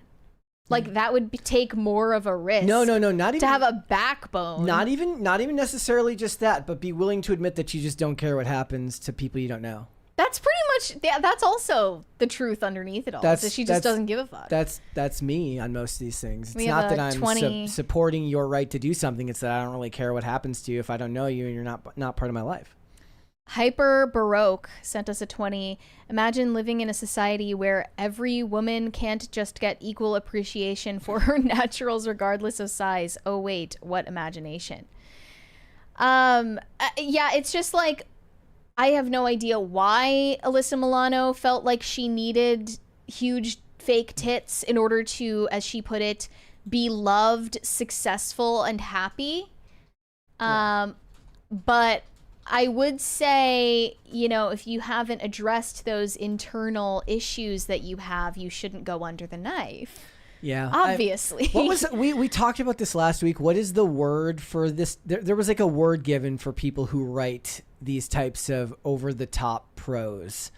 It came up on the show where like there was a name for the type of person who writes this type of self-aggrandizing, overly flowery language. I wish I could remember. I forget what it was now, but whatever it is, this is exactly what I'm talking about, which is like, there is something, I think it's just because we live in the internet age now. And when I was growing up, you didn't do unless you were in school, you didn't do a whole lot of writing unless you were a writer or somebody who was into something that involved it. But if you were like me and you played sports or you did skating, you know, unless I was, you know, doing classwork, I didn't do a whole lot of writing. Now everybody's a creative writer. Well, this caption is another example of how everything needs to be a journey. My explant journey. I mean, that's you know what that is? That's a consequence of like everything needing to be content. Journey, authentic self. You know. I quote tweeted her post and was like, I was going to get that leg lengthening surgery, but Alyssa Milano has motivated me to just stand in my albeit short confidence. Yes, step into your confidence. I stepped into my albeit very short confidence. And you sent me this horrifying story today. A father in Mexico is demanding answers after his 14-year-old daughter died from a secret boob job and butt lift. Authorities are now investigating her mom's boyfriend, a plastic surgeon, for negligent homicide. Not here in America, but still just as terrifying. Well, it's also terrifying for Americans because a lot of Americans go overseas and go to other countries with less regulations to get cheaper plastic surgery procedures, including BBLs for the most part in Brazil and Turkey. And that has the highest mortality rate of any cosmetic procedure. That is insane. Like, to the point where it's like, I think maybe, correct me if I'm wrong, maybe like 1 in 300 patients that undergo a BBL die. Really? As a result of complications. Yeah. And somehow that's still legal. Yeah. I don't get it. I never will. The money will just never be worth it, and your health is never worth it. Prosaicist, a writer of prose. The term also refers to a commonplace or dull person, highlighting a secondary meaning of the word derived from the word prosaic. I feel like that's not the word that we were talking Honestly, about. It does sound like the word I remember hearing, Okay. But I don't know for sure whether that was that. But you don't need to self-mythologize about removing your breast implants. No, do you know why this exists? It's because everything you do now requires some type of, like, you have to write a caption for everything now. Yeah. Like, you don't get to just exist anymore. You have to exist and write captions. People used to back in the day on Instagram, they would just take a picture of their coffee mug and be like #Tuesday. When me and Olivia got engaged, I posted the joking "she said yes" on the caption, and people got so pissed. What was the joke? They were like, "Why would you like? It's so bland. It's so stupid. Like, why would you say that?" What is stupid to say? Because I said she said yes, because that's what everybody. It's a tantamount to saying we did a thing, which was I was also going to. Oh, put. that's not nearly as bad as we did a thing. I was also going to do for the actual wedding photos, but I don't want to do captions for anything. The hell with that. All right, let's move on then, because those stories were freaking depressing.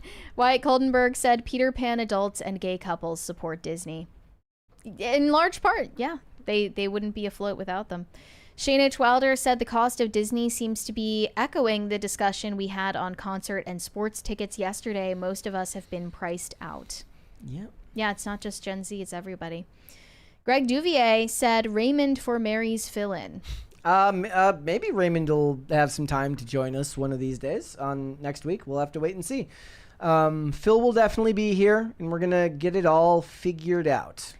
Hairbrain Studio said, "Oh, can I run some book titles by your Wednesday?" I don't know what that means. Do you mean like next Wednesday when I do the Q&A portion? Wait for the request for questions, and then you can ask the question like, what do you think of these book titles? American Metal Mama said, "No, it's not the same without Mary's brutal honesty." I'm glad someone appreciates it. I appreciate your brutal honesty. I mean, not most everybody. Of the time, it's not most of the appreciated. people prefer your brutal honesty and don't want to hear me being like, "Yeah, if you want to get breast implants, do it." Like, I don't think you said that. I mean, I don't care if I go and do it, but like I said, it's not because I'm supporting women. It's because I don't know you, and I know like it doesn't like whatever happens to you doesn't really affect my life in any way. Alejandro Reyes said, "Just made it to the Disney suite price in the stream, and that's my mortgage for a single night." Yeah. I wonder, like, who is this for? Yeah. Is it for all the people that are, like, flooding this country with H-1B visas?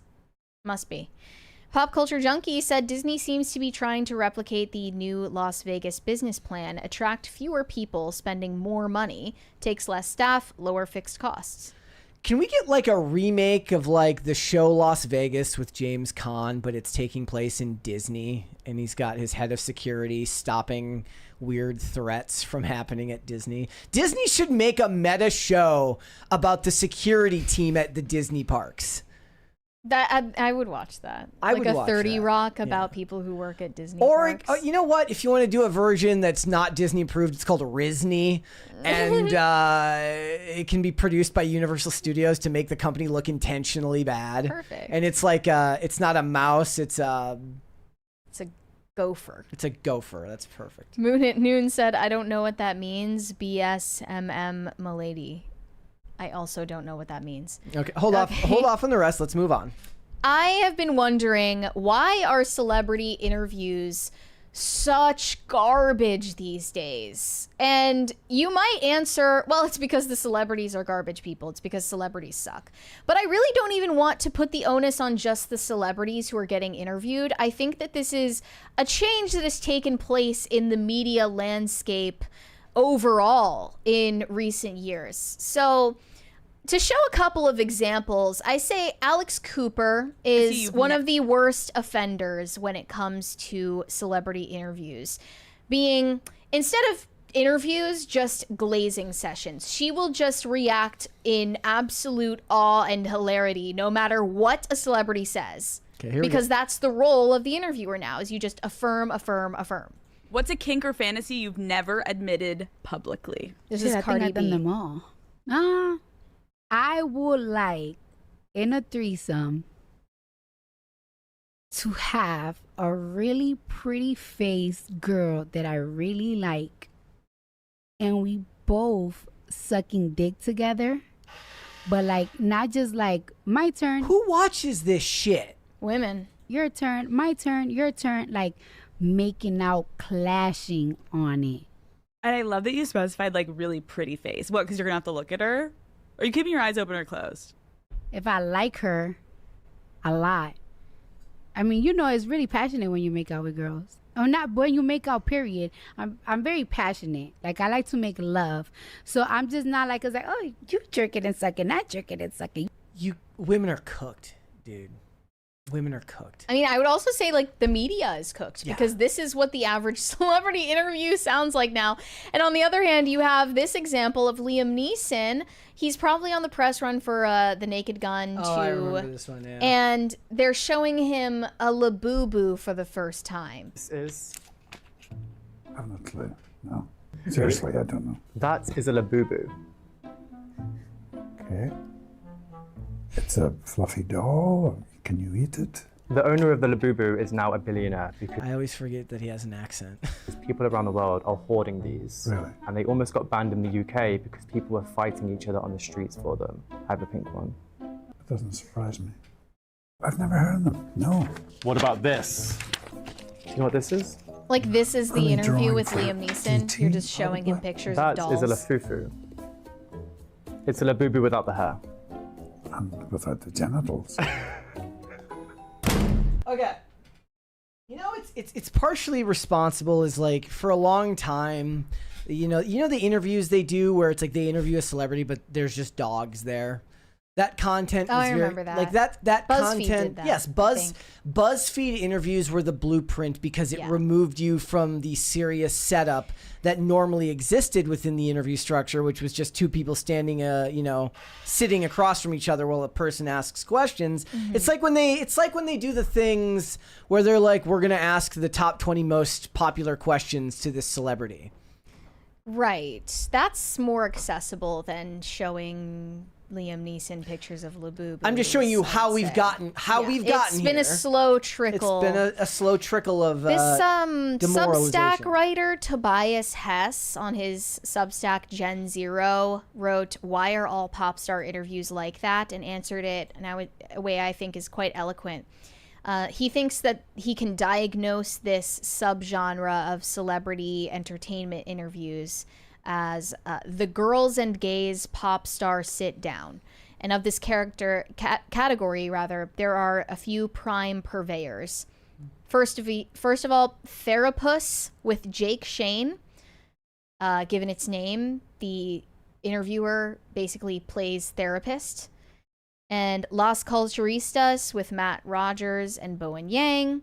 Call Her Daddy with Alex Cooper, and honorary mention Zane Lowe on Apple Music. Straight man, but the affect is still the same. What unites these pieces of media is a giddy sensibility where the host has the affect and enthusiasm of a superfan. The pop star, in turn, acts bashful and pleased and at least appears to model a sense of safety and comfort, which in turn makes the viewer feel as if they're part of this intimate gabfest with their fave. These types of interviews, now central to the pop ecosystem, essentially codify stan culture's uber-emotional tone, making them weepy sentimentality of superfan discourse the official company line. The normalization of this screaming, crying affect makes it harder for all of us to discuss art. It implies that if you're not weeping, you're soulless. This shift toward stan sentimentality in pop interviews is most embodied by Jake Shane on Therapus. So he started out as a skit TikToker, and eventually he starts a podcast because you can never just be one thing. Mm-hmm.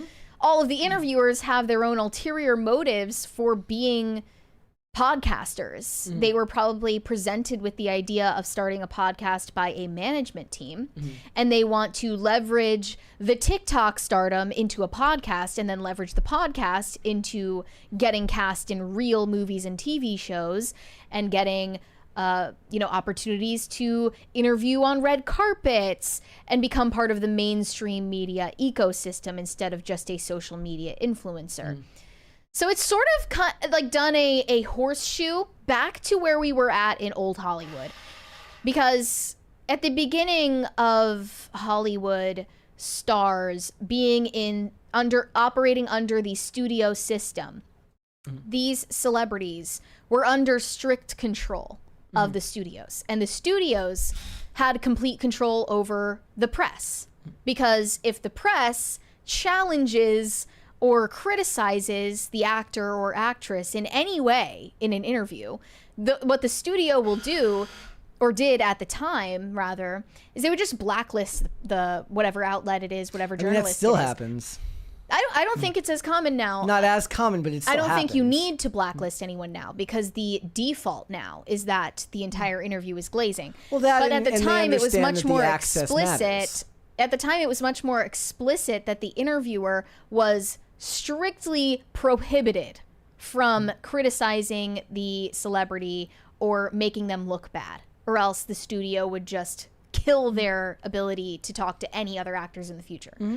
And then once the studio system was a thing of the past, these actors and actresses were kind of left to fend for themselves. So what they ended up doing is hiring publicists.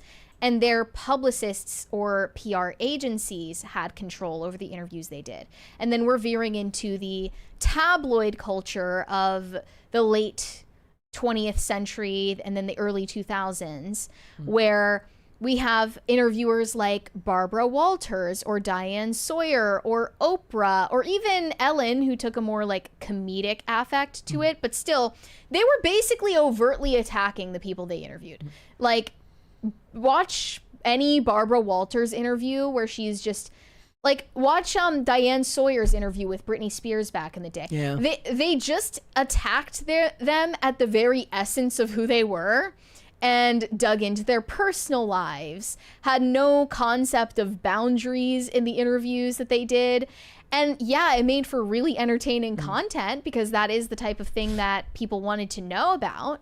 But it was seen eventually as cruel and insensitive. Well, yeah, the name of the game, for especially with the pop music celebrities and stan culture, is like, there's a reason why they all have their pet causes. There's a reason they always talk about therapy. There's a reason they always talk about mental health. Is they're already overly emotional people who have found overly emotional people as their target demo for consumption, whereas pop music in general in the past had a wider range of people. Music has become so decentralized that you can find a band or a new type of music all the time. It's just you have to go looking for it. But it's become even more homogenous at the top of the charts, because all of them cater to the exact same audiences. But this goes far beyond musicians. This is all celebrities that are getting interviewed now. It's the same thing every time. They're not getting asked about their personal lives, which is salacious but still interesting. They're not getting asked about their art, because no one cares about the art. And then what we're left to watch is them, doing smash or pass and TikTok challenges, TikTok dances, and like eating fried chicken. I think there might have even been at a time, there was a level of prestige that came from being on one of these major networks that made it more likely for you to do some type of investigative piece. Whereas now they're like, I'm a YouTuber. Am I really supposed to ask this person all these hard-hitting questions? And nobody wants to watch that stuff these days. Like they don't have an interest. Plus a lot of them are younger. I don't know how old Barbara Walters was when she was doing those interviews, but even looking older gives you an air of authority. Whereas now, if you take if Amelia de Moldenberg starts asking you like, so what were you doing at this time, and starts asking you like hard-hitting questions. Did you ever do drugs in front of your kids? Nobody wants to watch it, and people aren't looking for hard-hitting content on those types of channels. The people who are watching those interviews aren't looking for that type. Now, there's people that make documentaries about these people down the line later that will make documentaries about celebrities that might be less than shining a positive light on them, but that's a whole nother market, and it doesn't require access to the celebrity, only access to a whole bunch of information and the willingness to kind of parse through it all to create the story that you want to tell. They're not the same thing. They say the moments from the show that get the most traction on social media are when the host emotionally spazzes out about his interviewee's discretion or art, serving as the stand-in for the audience member, who presumably would also be moved to tears by the idea of getting early access to Lord's new album. They're not so much interviews, they are love fests, and in their more therapeutic moments, cross-confessionals, where the host opens up about his own problems, creating room for the celebrity to, quote-unquote, get real, too. Yeah.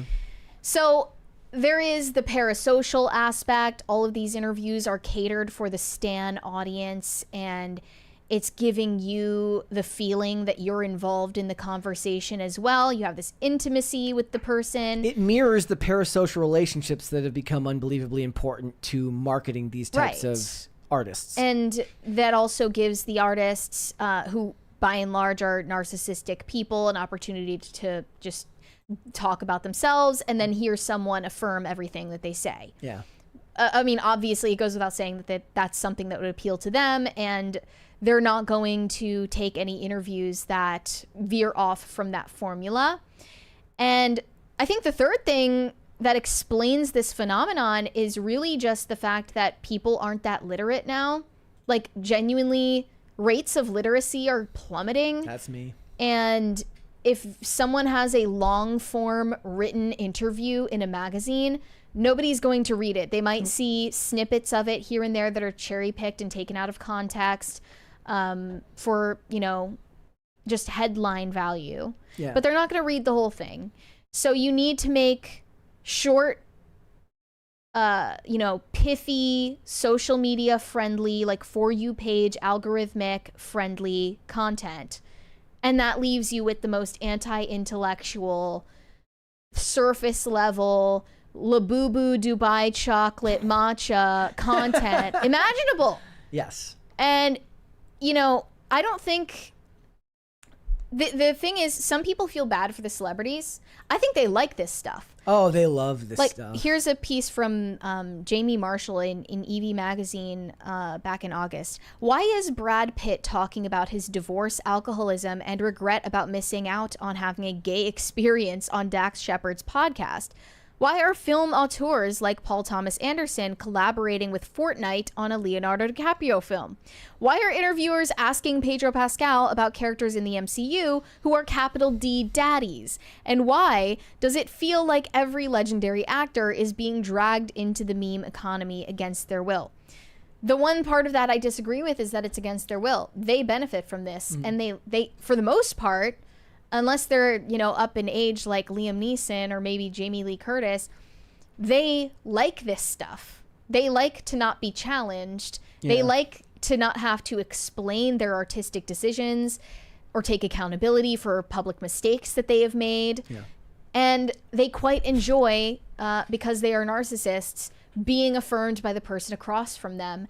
And the interviewers have zero incentive to veer off of that formula because they're using the podcast itself as their stepping stone into Hollywood. I don't even think it necessarily has to be that nefarious. It's like, look, most of the content created these days, it's not designed to be confrontational. When a podcast gets on like there are all sorts of podcasts that are based just on like rewatches of TV shows, and they'll get like one of the actors on, right?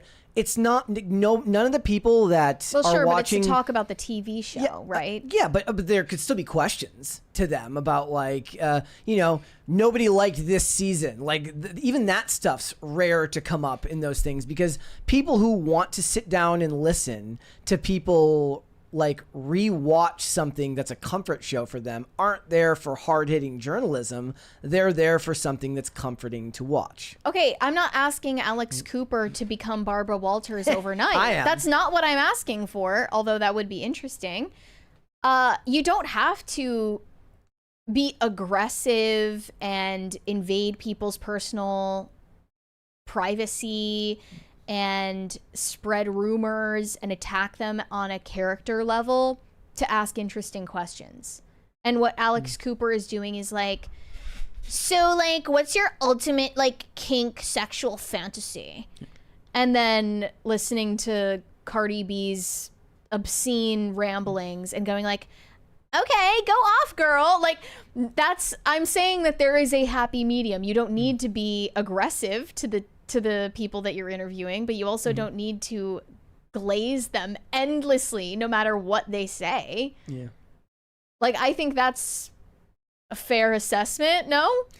Yeah, I mean, I think that they have Like an it could end be goal. slightly more serious. You could take yourself a little more seriously. Yeah, but these things are algorithmically programmed. They've got their formula that works. The views reinforce that. The money that comes from those views reinforce that. There's no incentive for them to change that formula. The only way to change that formula would be for somebody to specifically go and do it themselves. If you want to watch confrontational media, go do what my wife does and watch. What's the dude who does Financial Audit, where he just dunks on stupid people? Again, I'm not saying it needs to be confrontational though. I know. Like it should just be not brain rot. Like it can be neither of those things.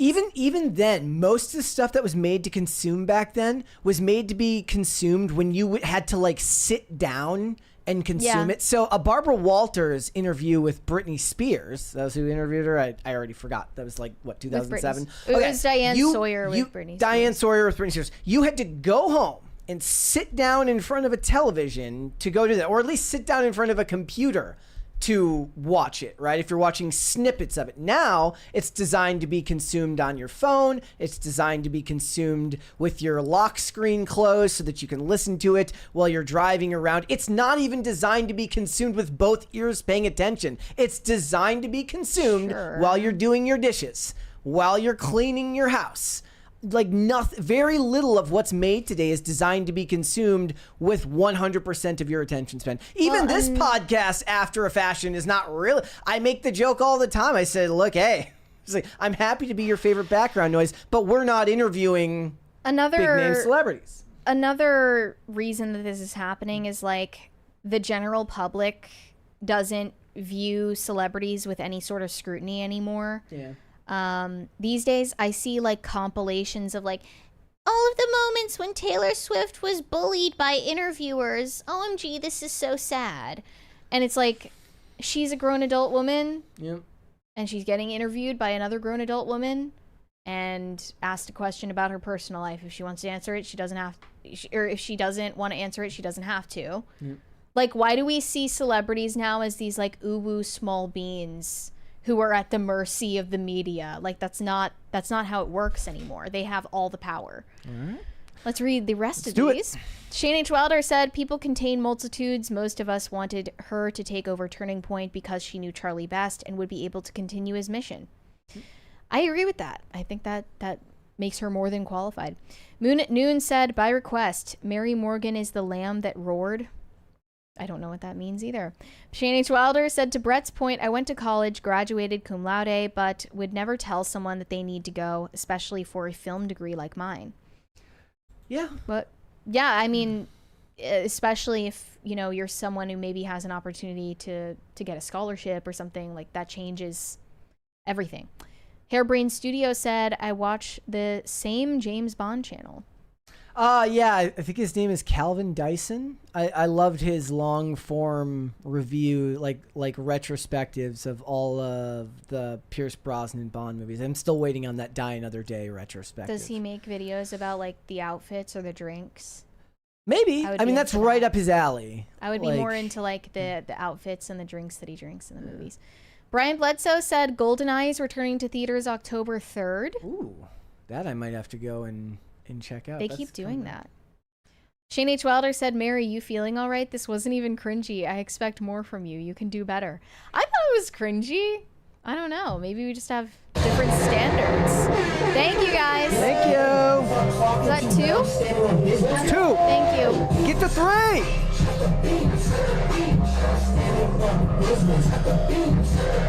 Thank you, guys. No Control said 22 episode seasons with a Christmas special. Yes. Okay, I'll actually give you so usually if you were doing 22 episode seasons, you were taking place during the network television schedule, which means that you didn't have a special, you just had an episode that aired during the Christmas season. Also a big up for Thanksgiving and Halloween episodes of TV shows. Now, if you were doing the 12 to 15 episode series, like the show Warehouse 13 would have a Christmas special that would air off season, so it wouldn't take place during the actual regular season, and it wouldn't even line up continuity wise with the rest of the show. And I love every single one of them. Not that Jon Stewart said it's not about you, it's about the consumer. Joe Dirt. Dingus Khan of Gongolia said the cowboy western show Gunsmoke averaged 30 to 40 episodes a season. Let's go. Nah, that's too much. I would say that's too much. Shane H. Wilder said 2 hours and 22 minutes is a feature film, not a TV show. That's essentially 3 episodes in one. Yeah, and I just wonder, like, wouldn't you actually get more subscribers and more watch time if you split them up? Realistically? Yeah. Or am I wrong? I don't know. Are people more likely to stay and sit and watch 2.5 hours, or are they more willing to let 3 episodes autoplay? It's also a bit confounding where it's like people don't have the attention span to watch a 3-hour movie, but they'll watch 4 hours of a hour and 10 minute per episode show. It doesn't make any sense. Next Gen Nate said, Stranger Things Season 5, each episode will be film length, bros said. And they all drop at once because that's how Netflix does things. Does Netflix not do any weekly uploads for shows? Well, they're doing the 3 installments for Stranger Things Season 5, but I think they made an exception for that. What shows have I watched on? I watch so little of They anything still do the on binge Netflix. model. Well, they've got that going for them. I approve. Corey Anderson said, did Alyssa get her husband's permission? Alyssa Milano? Yeah. I don't know. Corey Anderson said, Brett, it is Olivia and I, not me and Olivia. The We have a grammar Nazi in the chat. Nick C said, gentlemen, I regret to inform you, women. Corey Anderson said, Cardinal B's husband is lucky. I don't think she has a husband. Shane H. Wilder She's not said, married? She's No. Shane H. Wilder said, yes, we want unique questions in an interview, but they need to have focus, not talking about Labubu's or degenerate-ish. Like, it's fine if it's light. She is tone. married. Or she was married to Offset. Well, so she's not married. Is what you're saying. I can't tell if it says they're divorced. But you're saying it like she's never been married. She has been married. I didn't say it like she had never been married. I just said she doesn't have a husband. They were divorced for a second time in July of 2024. So they've been married more than once. But she doesn't have a husband. As of right now, it seems that she does not have a husband. You were correct. Yeah, I think it's fine if an interview is like not taking itself too seriously or isn't too deep. Like, but can it just not be brain rot? You know, like I'm not asking for a lot here. I think also that's tied to the algorithm. That's tied to the fact that it's not meant to be viewed forever. It's meant to be viewed the week it comes out. It's like, what's the in thing this week? Oh, it's Labubu Dubai chocolate. Just okay, show I guess Liam we'll ask Neeson them about pictures of Dubai chocolate, and then we'll do that. Like they can't be like, hey, Liam Neeson, like what was it like? He's just like, I'm gonna piss my pants if you don't stop. He's like, if you keep showing me pictures of Labubu, I'm going to pee my pants. Or they were like, hey, can you tell us about the making of Schindler's List? And then he just peed his pants. So they're like, fine, Labubu Dubai chocolate. And Corey Anderson said, my last super chat was sarcasm. No one wants to be with a dumb woman. I don't even know what super chat that was. He said that Cardi B's husband is a lucky man. Pop Culture Junkie said, I loved doing interviews, requires research, planning, and a kind of empathy. Modern interviews are a toxic stew of bear poking, self-aggrandizement, and gotcha generating. No thanks. No, there's not even any gotchas though. Like that's kind of my issue with it. Like if we're gonna go from one extreme to the other, yeah, I would prefer more of a Barbara Walters style or Diane Sawyer to an Alex Cooper. That's for sure. Corey Anderson said, does the Gongo have a national animal? Harambe